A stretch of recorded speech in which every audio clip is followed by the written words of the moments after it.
मित्रों नमस्कार। और भी इसी तरह की वीडियो देखने के लिए चैनल को सब्सक्राइब कर लें और प्लेलिस्ट में जाकर देखें, ढेर सारी वीडियोज पड़ी हुई हैं।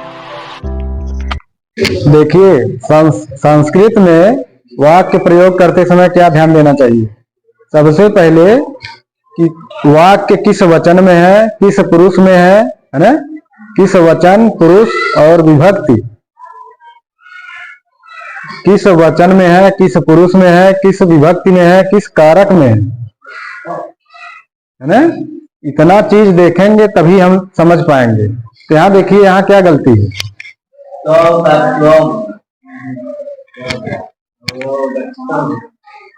तव के साथ क्या लगता है, तव शब्द देखिए, सह तव है।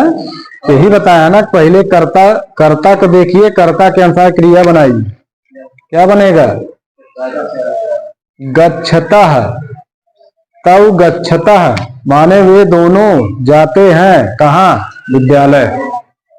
तो तव के साथ गच्छतः ना कि गच्छति, है ना। तव विद्यालयम, तव जब द्विवचन का है तो गच्छतः भी यहाँ द्विवचन का क्रिया भी होना चाहिए। तव गच्छतः बीच में लिख दीजिए विद्यालयम। तव विद्यालयम गच्छतः, वे दोनों विद्यालय जाते हैं। गम धातु का रूप है, गम धातु का रूप है गच्छति, गच्छतः, गच्छन्ति, है ना। तो गच्छति प्रथम पुरुष एक वचन का, गच्छतः प्रथम पुरुष द्विवचन का। यहाँ देखिए, तद का पुल्लिंग सह तव, है ना। तो प्रथमा विभक्ति के द्विवचन का रूप था ये। तो इसी कारण यहाँ द्विवचन का क्रिया लगा, है ना।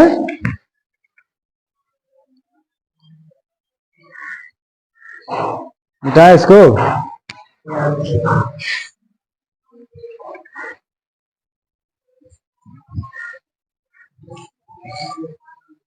अब थोड़ा सा कारक वाला देख लीजिए, कारक वाला।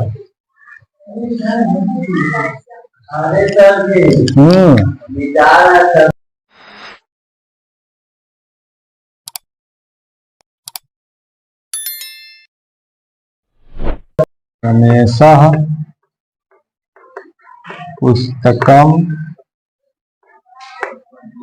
पठसि। यहाँ रमेशः पुस्तकं पठसि, है ना। तो बताया गया है कि पठसि,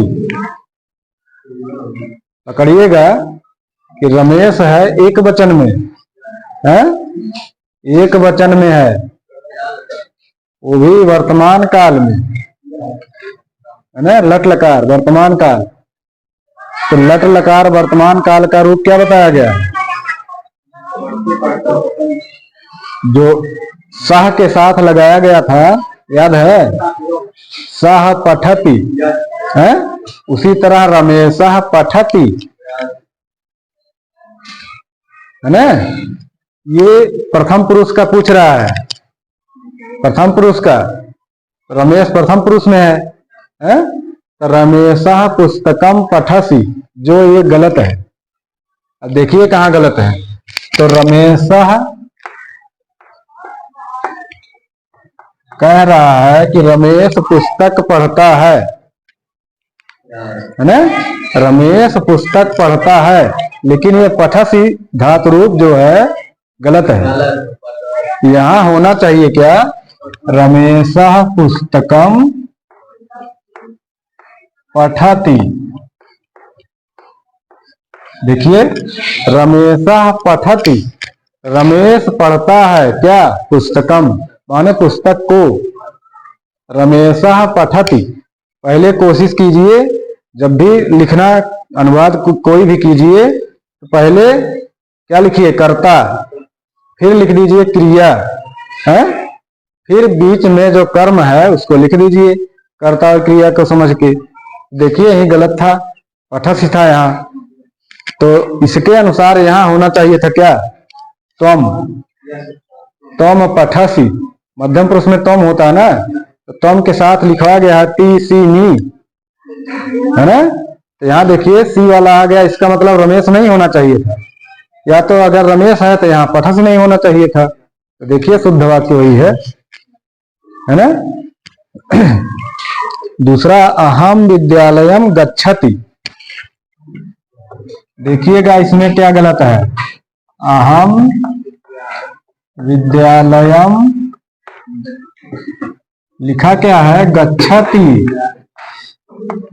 उत्तम पुरुष वाला याद कीजिए, उत्तम पुरुष वाला याद कीजिए। अहम के साथ क्या लगता है, गच्छामि। जो यही गलत है कि अहम के साथ गच्छति लगा रहा है ना। तो अहम के साथ क्या हो जाएगा, अहम विद्यालयम गच्छामि।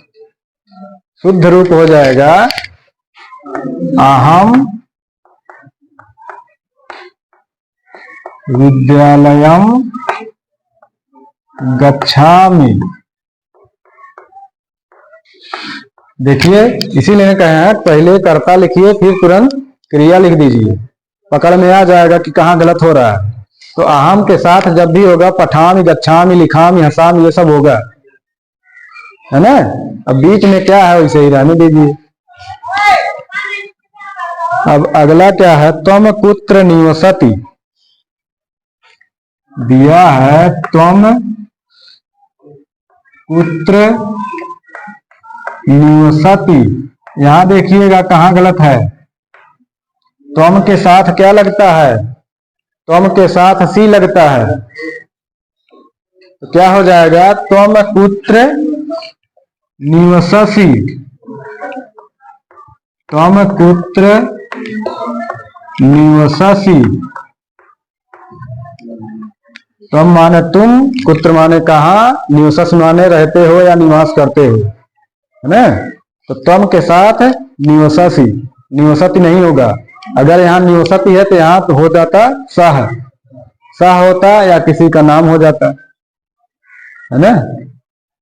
नहीं, यहाँ तो अगर यहाँ तुम है, अगर यहाँ सी हो जाता, है ना। अगर सी नहीं है तो यहाँ नाम हो जाता किसी का, तब सही होता। यह सह पुस्तकम ददासी। यहां देखिए कहां गलत है। सह पुस्तकम ददासी। अभी उस दिन बताए थे कि दा धातु कैसे चलता है। उसके बाद देखिए यहां सह, प्रथम पुरुष एक वचन का सह, अभी लिखवाया है ना, तद का रूप। सह प्रथम पुरुष एक वचन, इसका मतलब इसी के अनुसार यहाँ क्रिया भी होनी चाहिए। तो उस दिन बताया है ना, ददाति, दत्ता, ददति।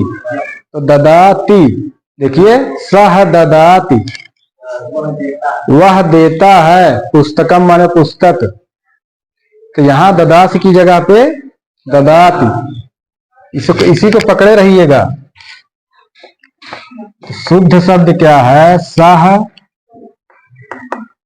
पुस्तकम ददाति। दा धातु का रूप है जो कि चलता है ददाति, दत्ता, ददति। अगला है वयम क्रीडन्ति। वयम क्रीडन्ति। वयम माने हम सब, क्रीडन्ति माने खेलते हैं। तो उत्तम पुरुष वाला याद कीजिएगा, अहम पठामि, आवाम पठावा, वयम पठामा। कहाँ पकड़े हैं, वयम के साथ क्या होना चाहिए, यहाँ क्रीडन्ति है तो क्या होना चाहिए, क्रीडामः, है ना। जैसे अहम पठामि, आवाम पठावः, वयम पठामः, उसी तरह वयम क्रीडामः। वयम आया तुरंत क्रीडामः कर दीजिए, हो जाएगा वयम क्रीडामः, माने हम सब खेलते हैं। समझ में आया। अगला क्या दिया, सह पुस्तकम पठेतम। कह रहा है कि सह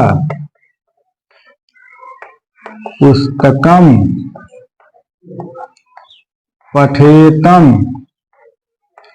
अब ये कह रहा है कि सह पुस्तकम माने वह पुस्तक पढ़ता है। यहाँ तो गलत हो गया है ना।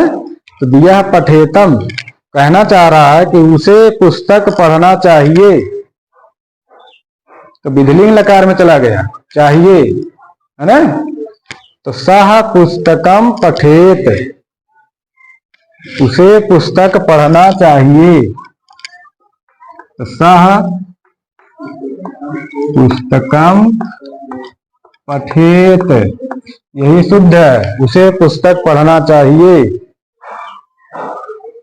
सही है ना।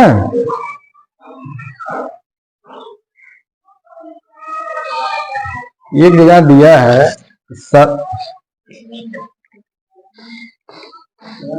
सदा सत्यम, अशुद्ध में क्या दिया है, वदेयु ना, सदा सत्यम वदेयु। तो कह रहा है कि सदा माने हमेशा, सत्यम माने सत्य को वदेत होना चाहिए, सदा सत्य बोलना चाहिए। तो जैसे पठेतम को पठेत हो गया, उसी तरह वदेयु को वदेत हो जाए, माने सदा सत्यम वदेत। ये अनुवाद भी आ सकता है। हाँ, सदा सत्यम वदेत माने उसे, या सदा माने सब, हर बार या हमेशा सत्य को बोलना चाहिए, है ना। इधर देखिए अशुद्ध वाक्य है, उधर उसका शुद्ध वाक्य है। लिखिए इतना, देखिए कैसे शुद्ध और अशुद्ध रहता है। देखिए दिया है त्वम गृहे गच्छसि, दिया है त्वम गृहे गच्छसि। अब ये लग रहा है कि सही है, लग रहा है सही है, क्योंकि त्वम करता है, त्वम के अनुसार क्रिया गच्छसि सही लग गया है। लेकिन यहाँ देखिए कर्म कारक का शुद्ध शुद्ध पूछ रहा है, कर्म कारक। तो ये करता है, ये कर्म है, ये क्रिया है ना। तो कर्म में ही कहीं गलती है, क्या होना चाहिए, दिया है तुम माने तुम, गृह माने घर में, गच्छसि माने जाओ, जो कि ये गलत है, तुम घर में जाओ, है ना। ये तो आदेश देना हो गया। तो कह इसका शुद्ध रूप क्या हो जाएगा, तुम गृहम गच्छसि, तुम घर जाते हो, तुम गृहम गच्छसि। ये है कर्म कारक का शुद्ध अशुद्ध। छात्राः विद्यालये गच्छन्ति, अगला दिया है छात्राः विद्यालये गच्छन्ति, लग रहा है सही है, देखिए कह रहा है कि छात्रा माने छात्र, गच्छन्ति माने जाते हैं, कहाँ, विद्यालय को, है ना। तो यहाँ देखिए लिख दिया विद्यालय माने विद्यालय में जाते हैं, जो यही गलत है। तो यहाँ होना चाहिए छात्रा विद्यालयम गच्छन्ति, छात्राः विद्यालयम गच्छन्ति, छात्र विद्यालय जाते हैं। अगला क्या है,